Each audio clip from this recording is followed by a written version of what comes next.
When you imagine the scariest places that you can ever be inside, I'm pretty sure that locations like dark dungeons, the forest, or haunted empty mansions might be the first that come to mind. But if we go deeper into our imaginations to find environments that actually unsettle us, there's no way hospitals will not be among the list, even though initially it seems like a bizarre choice.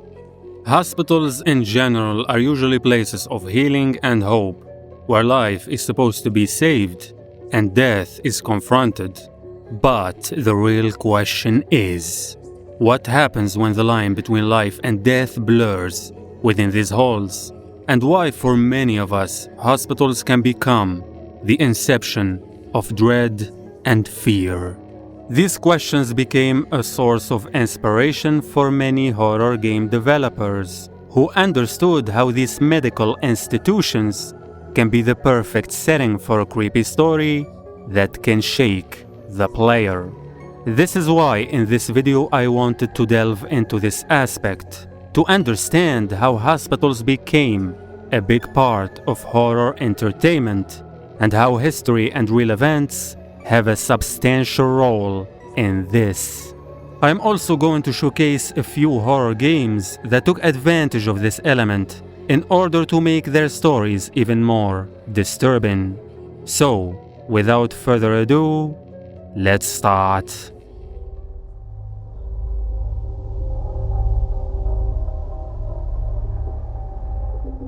As I said before, hospitals are typically places of healing, where someone goes to get better and recover, which means that you trust the people you meet here and you know that your life is safe with them. However, what if those ethical relationships between the patient and the doctor suddenly vanish? And what happens when the medical experts have other goals beyond your health and safety?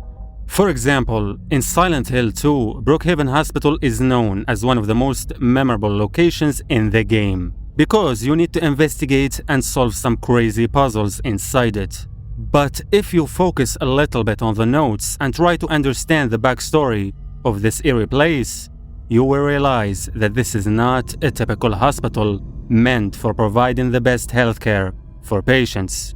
In fact, the doctors didn't really care about saving people's lives in the first place, or even being supportive of them. They only care about profit and how to make as much money as possible from every patient. You can feel this even more from Mary's statements, James's wife, who suffered from terminal illness. Even though there is no clear evidence that she even went to the hospital, she said in a letter, "It would be easier if they would just kill me. But I guess the hospital is making a nice profit off me. They want to keep me alive." This clearly means that the game wants you to know that hospitals here are not places of healing at all. It's actually all about personal gain for doctors and despair, pain, and agony for the patients. This disturbing concept can also be felt in the Blackwood Sanatorium in Until Dawn. It's a private clinic that was managed by a man called Jefferson Bragg after its opening in 1922. The catch, however, is that this clinic was basically a luxurious health institution that quickly became a hotspot for the rich during the 1920s.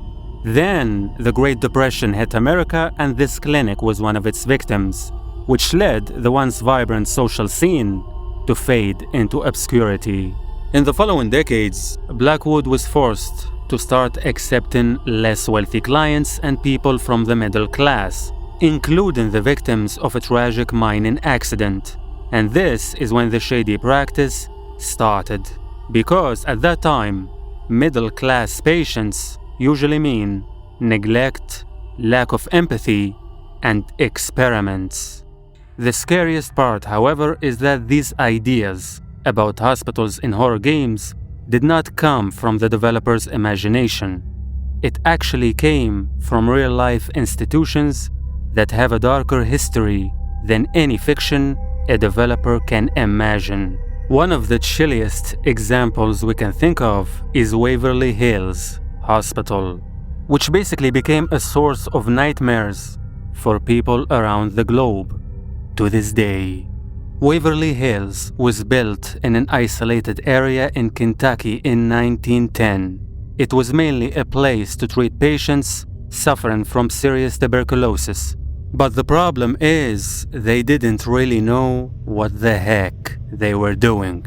Doctors at that time believed that the only cure for tuberculosis lay in complete rest, direct exposure to sunlight, and breathing fresh, clean air. The patients were dragged to their beds to be placed in front of a large open window, and in order to be properly exposed to fresh air and sunlight, this process was done every day for long hours, regardless of the weather, even in the winter when snow fell and the air was freezing. But sadly, things got worse. Due to the mysterious nature of the disease at the time, doctors would remove 1 or 2 ribs from the patient's rib cage in order to make room for the lungs to receive the air. Yes, you heard it right. They said that it makes the lungs wider for stretching and breathing, and sometimes they even leave the chest open so that the lungs are exposed to direct sunlight. But please bear with me, because I swear things get even crazier.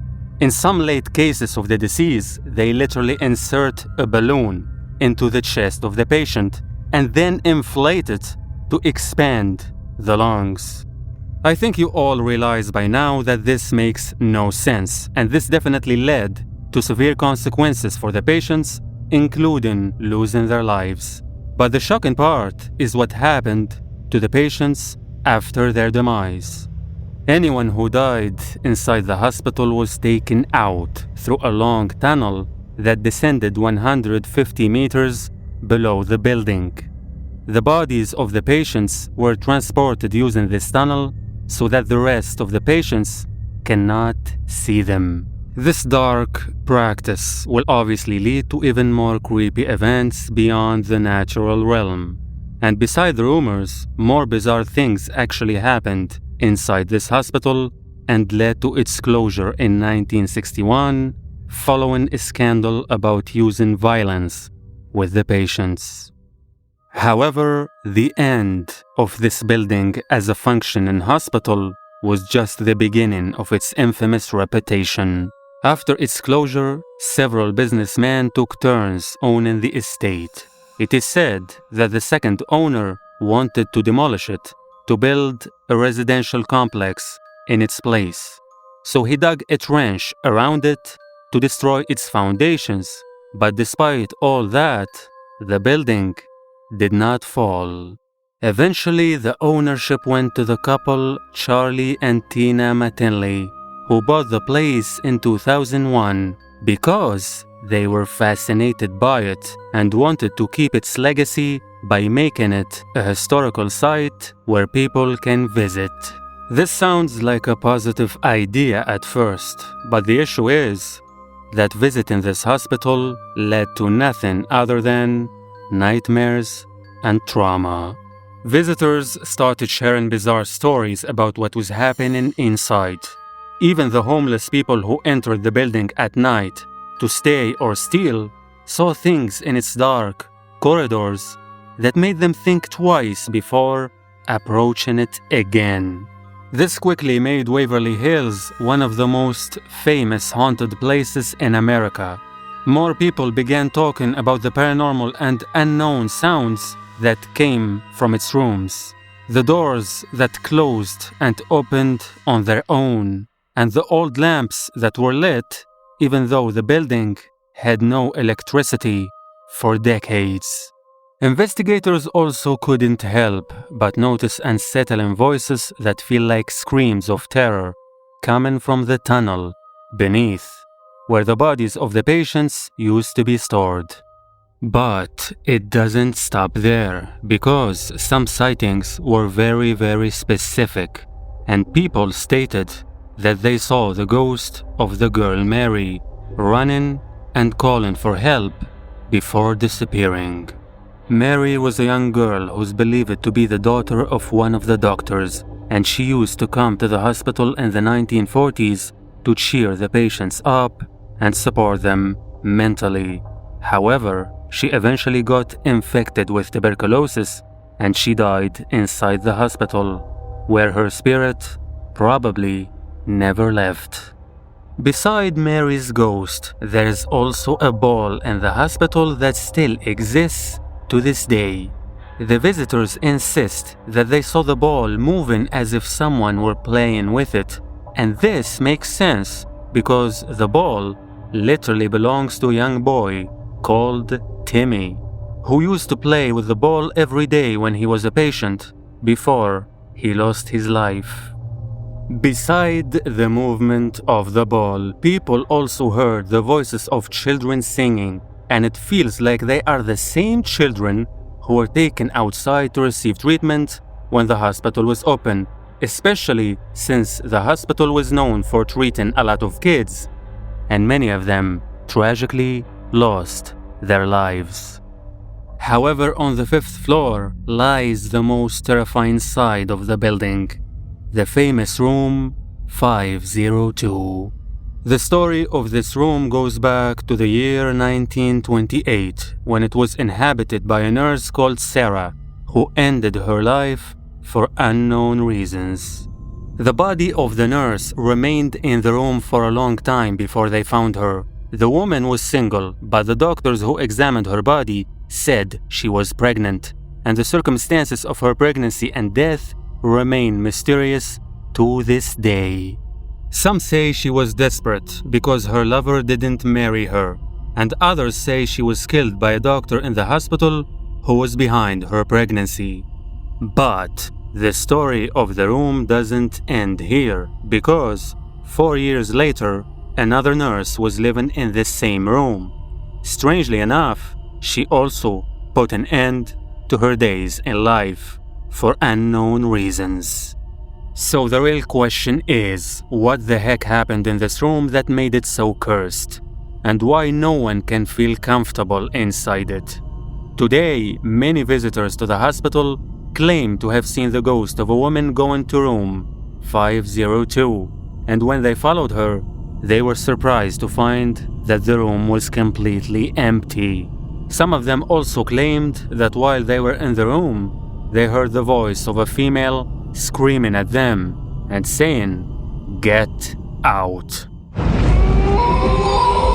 Anyway, regardless if you think these claims are exaggerated or not, none of us can deny that this building is creepy by default because of the events that happened inside it. Keep in mind that we're talking about a place where more than 60,000 people lost their lives in many tragic and unbearable ways. This means that the idea of their pain remaining between these walls to this day is not a crazy thought. This is one of the reasons why hospitals are a strong element in horror games and why they are effective in triggering our minds. The fact that death and pain are very common inside them makes us always hesitant to see them as cheerful places. But that's not all, because their history gets even worse.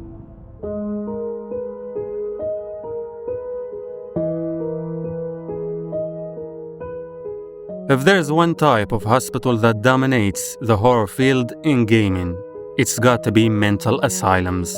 I can literally name more than a dozen horror games where psychiatric wards were the main setting, or at least one of the most memorable chapters in the experience. One of the chilliest examples is obviously Outlast, where the protagonist, Miles, goes to the Mount Massive Asylum to investigate some rumors that he heard from a whistleblower. But he ends up running for his life after discovering that the place was basically a test lab where nothing is meant for treatment. The patients became brainwashed in a way that made them extremely violent, which led them to even fight and kill each other blindly. All of this was the result of evil experiments done by a company to test their drugs in the name of science, regardless of the tragic results. Don't trust them. they'll tell you it's science, but it's not. Another frightening example is the Riverside Institute in Call of Cthulhu, which feels even more unique because the H.P. Lovecraft vibes intensify the unsettling atmosphere. The place was once a famous institution for mental studies, but became a haunting maze filled with disturbing secrets and cosmic horrors. Here, you encounter distressing experiments, cryptic symbols, and unsettling patient records that help you learn the Institute's sinister past and the pain of the people who were treated in it. You also find out about the Asylum's connection to ancient, forbidden cults and their intentions to summon otherworldly entities, which makes the hospital a gate to a nightmarish realm where delusions dominate your mind and sanity is lost. What do you want? Sleep. That's all. Sleep? You don't want to leave? The same thing we can witness in the Rutledge Asylum in Alice Madness Returns. The asylum here serves as a transitional space between the real world and Wonderland, and it's basically a place where Alice grapples with her trauma, her psyche, and the blurred lines between reality and her distorted perception of the world. However, the pain she goes through here is literally rooted in real-life struggles that people went through in actual asylums. This includes the harsh treatment, experiments, and lack of empathy from the doctors, who see her as a test subject for their crazy theories about psychology. What? A baker's dozen, nurse. Let me put them on her. No, me. I can make them hurt. Even though all these games showcase the dark, brutal side of mental asylums in a brilliant way, trust me when I tell you that the real asylums in the actual world were 10 times scarier. I can literally talk for hours about countless asylums from all over the world that will make your skin crawl. But one of the main examples that I can't overlook is none other than the Transalgan Lunatic Asylum. Transalgan Lunatic Asylum. Now it's been rated The most haunted place in America. The asylum is located in West Virginia. It started operating in 1864, and it was designed to house a maximum of 250 patients. However, the asylum's population skyrocketed over the years, reaching a peak of over 2,400 patients in the 1950s, which is almost 10 times the normal capacity. In the beginning, the building was seen as a place of healing and recovery, but its reputation gradually darkened because the number of patients was rising while the number of staff was declining. These conditions led the patients to endure absolute hell behind the walls of this asylum. No one has empathy for them or even cares for their well-being. They were forced to live in dirty rooms, and in many cases, they didn't have access to basic necessities such as food, clean clothing, and water. The fact that the number of nurses and staff was low compared to the patients resulted in using intense methods to control them, including violence, isolation, and other forms of punishment. But if you think the behavior of the staff was the worst part, then you need to know that the medical treatments that they went through remain the biggest nightmare. These treatments were often experimental and harmful.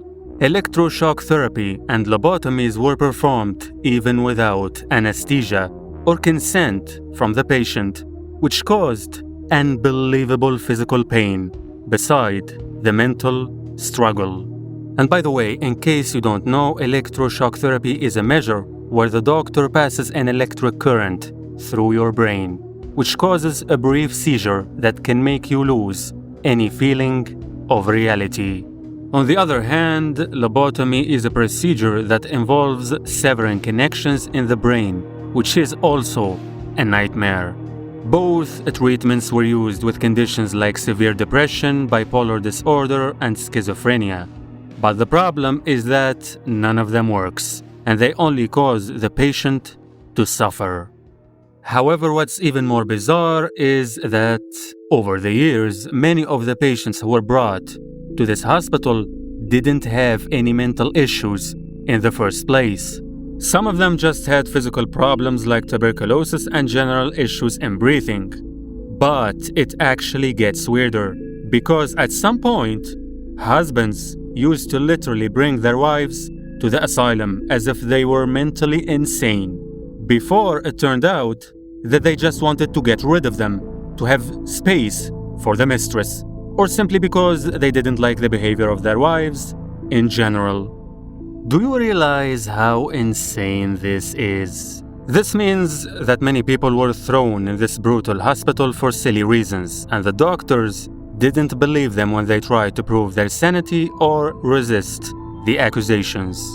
In fact, if you read the official document that shows the cases where people can be brought to this hospital in the late 1800s, you'll see how disturbing the whole thing is.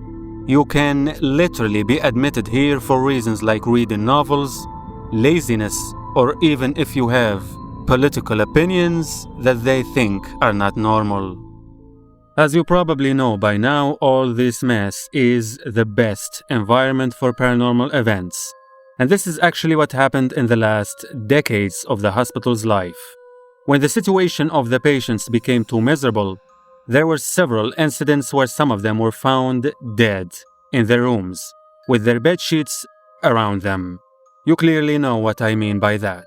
But in some cases, there were also incidents where patients killed other patients, using metal pipes or any piece of material in their hands. Nevertheless, the suffering was not exclusive to the patients alone. It actually involved some of the staff as well. The lack of supervision and laws within the building led to many incidents where female employees were forcibly touched by other employees. And I believe you know what I mean by touched. In one evening, the doctors noticed that a nurse went missing mysteriously and they didn't see her for 2 months, until they suddenly found her body at the bottom of a staircase that no one uses. It really baffles me that an institution that looks like this didn't have more security or guards. It makes me think that the government spent all the budget on building it and they didn't care about what happens inside. The hospital was finally shut down in 1994 after more than a century of horror, but the notorious legacy of the place intensified even further after its closure.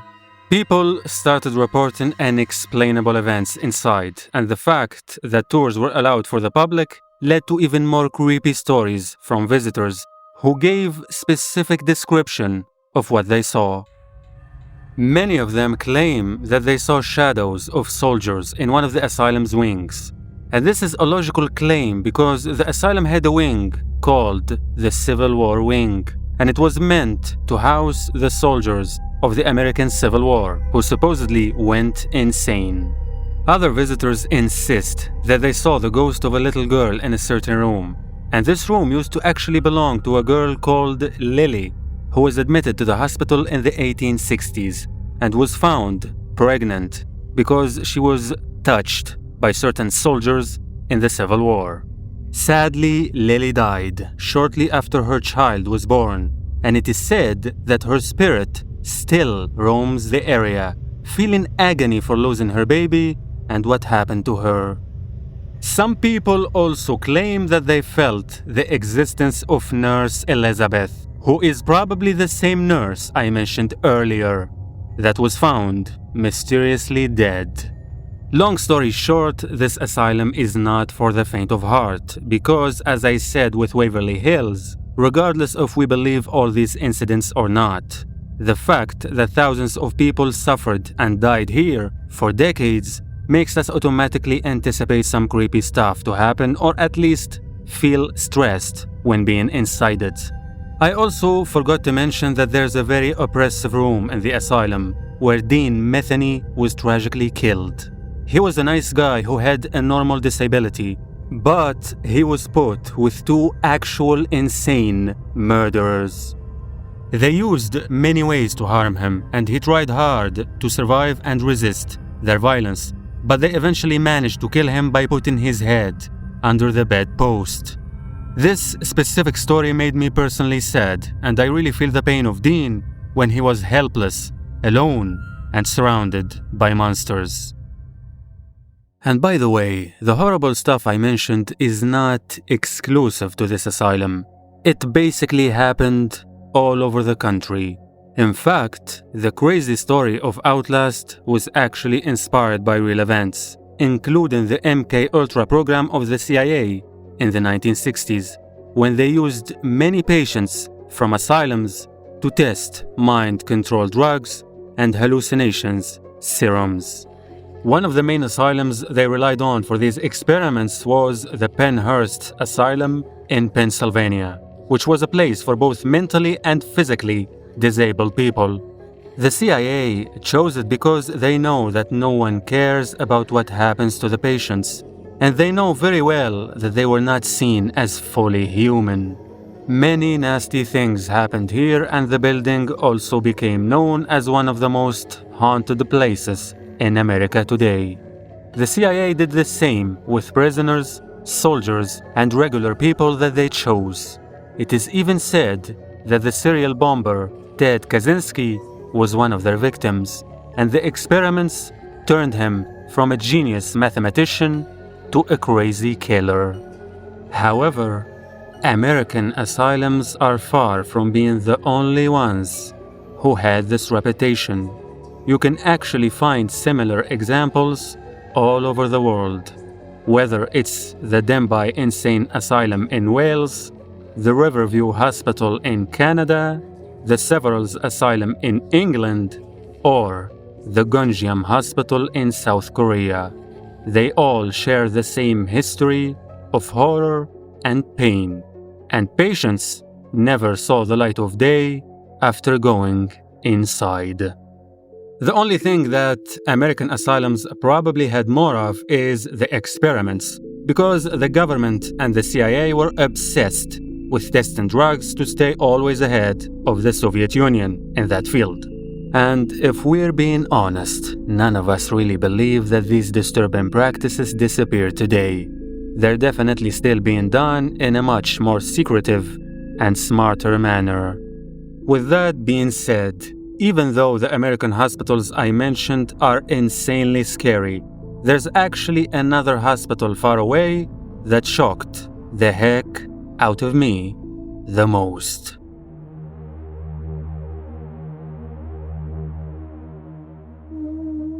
In games like Beyond Hanwell, we see how hospitals can be the ultimate field for evil doctors to unleash their extreme desire to test on humans, even if the results mean turning those humans into brainless monsters. In the game, you find yourself in a vast and secluded medical complex in London. The hospital's shadowy hallways and forsaken rooms are haunted by the echoes of past experiments, and those experiments produced monstrous entities that were once innocent people. The game comes out very soon in the next few days, and it gets even more interesting when you realize that Hanwell is actually a real hospital in London, where many sinister doctors worked and gruesome tragedies happened. However, what happens when hospitals become a field for activities that are way more intense than any kind of experiment, and used by people who actually want to cause pain? Well, that's exactly what happened in Changi Hospital decades ago. The building was established in 1935 as the largest public hospital in Singapore at that time. But in the Second World War, Singapore became an arena of intense conflict. At that time, Japanese forces managed to invade and take control of the city, turning this prominent medical landmark into a military base and basically a deadly prison for anyone who got caught in the fight. Changi Hospital witnessed horrific incidents during the Japanese occupation, as prisoners of various nationalities were thrown into torture cells. Even though there's no clear proof of this, it is known that the military unit that used to control this hospital was the Japanese Kempeitai, And if you know these guys and their notorious reputation, you'll understand that being an enemy prisoner under their supervision is worse than dying in the war. It is said that the screams of the prisoners were endless, and although all physical traces of these actions were erased after the war ended, the spirits who lived through this suffering seem to remain in the place to this day. Over time, stories emerged from patients and hospital workers about seeing shadows and apparitions roaming the place day and night, sparking fear among those who visited. Some of them reported that they heard screams of torture and abnormal sounds inside the building, including stuff moving and doors shutting down on their own. These complaints were even stated by neighbors who used to walk by the hospital. They said they saw figures showing up from the windows, and they described the hospital as a place filled with a bizarre smell and negative energy that causes anxiety and depression. This photo, for example, was taken by a biker who swears that he saw a shadow looking at him from the window, even though the building was supposed to be empty. Some explorers claim they were kicked and beaten in the abandoned rooms. There's also reports about people who went missing inside and never left. But I couldn't find a solid source for this, so take it with a grain of salt.